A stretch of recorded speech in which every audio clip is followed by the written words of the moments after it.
There's a particular kind of knowing that arrives not through words or confirmation, but through the body itself. A sudden tightening in the chest, a restlessness that has no clear origin, a dream that lingers long after waking, carry with it the unmistakable presence of someone who is not physically near, but who occupies a room inside your heart that has never been emptied. Perhaps you have felt it recently, this stirring, as though the air around you has changed its texture, as though something invisible but undeniably real has shifted in the energetic fabric that connects you to the person your soul recognizes, even when your mind tries to rationalize the distance. The angels want you to understand that this feeling is not a sign of weakness, nor is it a symptom of longing that should be dismissed or suppressed. It is, in fact, a form of spiritual communication, a whisper from the unseen realms that something significant has occurred in the inner world of the one you are connected to, a decision made in the quiet hours, a turning point reached in solitude, a moment where their heart finally admitted something it had been avoiding. You are feeling this because your soul is attuned to theirs in ways that transcend physical proximity, in ways that operate beyond the limitations of text messages and spoken conversations. And the angels are drawing your attention to this now not to create expectation or to promise reunion, but to remind you that you are not imagining the connection. You are not foolish for feeling what you feel, and you are not alone in carrying the weight of something that has never been fully expressed. Between you, this stirring is an invitation to pay attention, to honor your own sensitivity, to trust that your inner knowing is valid even when external circumstances seem to contradict it,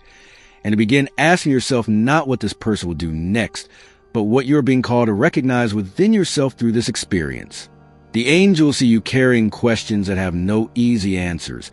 wondering why someone who feels so deeply familiar can also feel so unreachable, and they want you to know that the distance you perceive is not always what it seems. Sometimes people step back not because they do not care, but because they care in ways they do not yet know how to hold. And sometimes the soul makes choices that the conscious mind has not yet found the language to explain. There is a particular ache that comes from loving someone in the spaces between words, from feeling deeply connected to a person who has never fully claimed that connection aloud, from knowing your bones that something real exists between you even as the external world offers little proof. Perhaps you have spent more time than you care to admit replaying moments,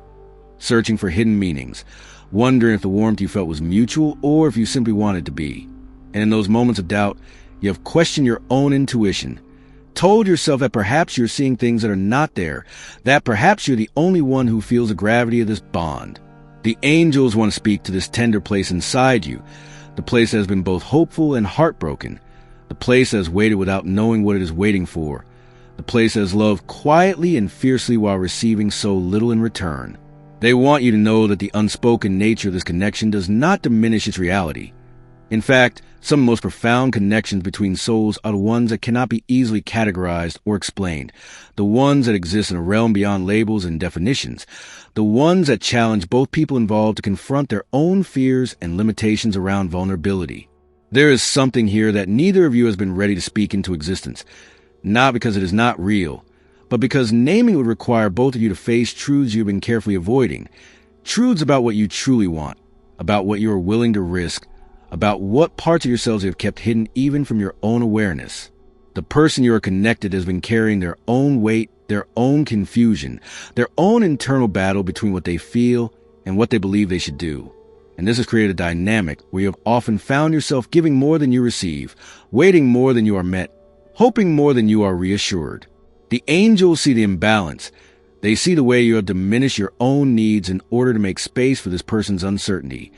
They see the way you have convinced yourself that patience means enduring emotional neglect, and they are asking you now to look honestly at what this pattern has cost you,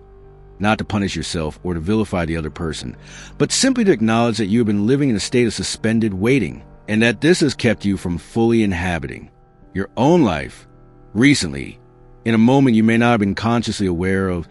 the person your soul is tied to made a decision, not necessarily about you, not necessarily something that will manifest immediately in the physical world, but a choice nonetheless, an internal turning, a moment where something inside them shifted in a way that cannot be undone. It may have been a decision to finally face their own fear, to stop running for what they feel, to acknowledge the truth they have been avoiding, or conversely, it may have been a decision to retreat further, to choose safety over vulnerability, to prioritize the familiar over the unknown, even if the familiar brings them less joy. The angels are not here to tell you which direction this choice is taken, because the specifics of another person's path are not yours to control or predict. But they do want you to understand that this choice has created a ripple in the energetic field between you. And that ripple is what you've been sensing, what has been causing the restlessness,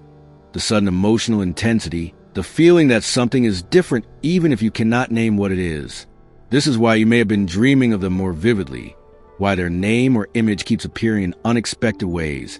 why you feel their presence even in their absence.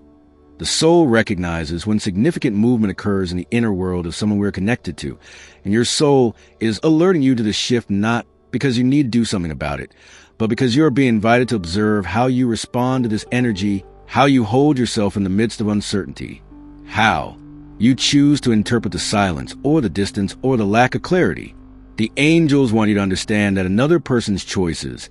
no matter how deeply they affect you, are ultimately about their own journey, their own lessons, their own relationship with themselves and with the divine. And while it is natural to hope that their choices will bring them closer to you, it is essential that you do not make their internal process the center of your emotional stability. This is the spiritual teaching embedded in this moment. The invitation to love without attachment to outcome, to honor connection without losing yourself in it, to recognize that the most important choice being made right now is not theirs, but yours. And that choice is whether you will continue to place your peace in the hands of someone who has not fully shown up, or whether you will begin to reclaim your energy, your attention, your devotion, and direct it back toward yourself. From the perspective of the angels, what is happening between you and this person is not primarily a romantic story. It is a spiritual initiation, a profound teaching about self-worth, about the difference between intuition and wishful thinking, about the ways we sometimes use connection with another person to avoid the deeper work of connecting with ourselves. They see a woman who is deeply intuitive, deeply feeling,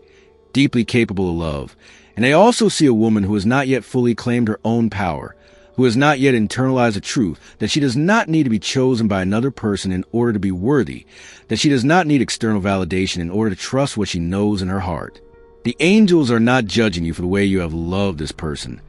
for the way you have hoped and waited and held space. They understand that the heart has its own intelligence, its own reasons, its own timing, but they are gently, firmly asking you to consider whether the energy you've been pouring into this connection might be better spent building a foundation of self-love so solid that no one's uncertainty could ever shake it. They want you to see that the gift in this experience is not whether this person eventually chooses you, but whether you choose yourself, whether you are willing to honor your own needs, even when it means releasing your grip on a connection that has been more potential than reality, more hope than substance. The angels see that you've been living in a story where you are waiting to be seen, waiting to be met, waiting for someone else to have the courage that you have already shown, and they are asking you whether you are willing to write a different story, one where you are not the patient one, the understanding one, the one who makes excuses for someone else's inability to show up, but instead, the one who knows her worth so deeply that she no longer needs to convince anyone of it. This does not mean you must harden your heart or close yourself off to love. Quite the opposite. It means you must learn to love yourself with the same fierce devotion you have been offering to others, to protect your energy with the same care you've been extending to someone who has not fully earned it, to trust that the right connection will not require you to shrink, to wait endlessly, or to question your own value. What the angels are guiding you toward now is not a conclusion to this story, not a clear answer about whether this person will return or whether this connection will transform into something more tangible, but rather an integration, a deep knowing that you are complete regardless of what another person chooses, that your worth is not contingent on being loved in the way you wish to be loved, and that your spiritual journey is not dependent on someone else waking up to see what you already know is there. This is a work of standing in your own light, of recognizing that the stirring you feel, the connection you sense, the love you carry, all of it is real, all of it is valid, and none of it requires another person's confirmation in order to matter. The choice that this person has made, whatever it is part of their own unfolding, their own lessons, their own path toward wholeness. And while it may affect you, it does not define you, it does not diminish you, and it does not determine your future. The angels want you to begin releasing the habit of measuring your days by whether this person has reached out, by whether the energy between you has shifted, by whether the silence has been broken. Instead, they want you to measure your days by how much peace you are cultivating within yourself, by how much love you are directing toward your own healing, by how much clarity you are gaining about what you truly want and what you will no longer accept. There's a version of you that already exists beyond this waiting, beyond this hoping, beyond this cycle of wondering and longing, and she is calling to you now, asking you to step into her frequency, to trust that the universe has something even more aligned, even more reciprocal, even more nourishing waiting for you when you're ready to release the grip on what has been. This does not mean you must stop caring, stop feeling, or stop honoring the connection. It simply means you must stop abandoning yourself in the process. Stop placing someone else's journey at the center of your own. Stop waiting for permission to live fully in the present moment. The angels are with you, always, not to promise you a specific outcome, but to remind you that you are held, that you are guided, that you are never alone, and that the greatest love story you will ever experience is the one you are writing with your own soul, the one where you learn to be your own home, your own sanctuary, your own most devoted witness. And as you breathe into this truth, as you allow yourself to soften into the knowing that you are exactly where you need to be, there is something more the angels wish to reveal, something about what lies ahead that cannot yet be spoken, something that will only become clear when you have fully stepped into this new version of yourself. But that revelation, that deeper layer of understanding, waits just beyond this moment, in the space between what is ending and what has not yet begun.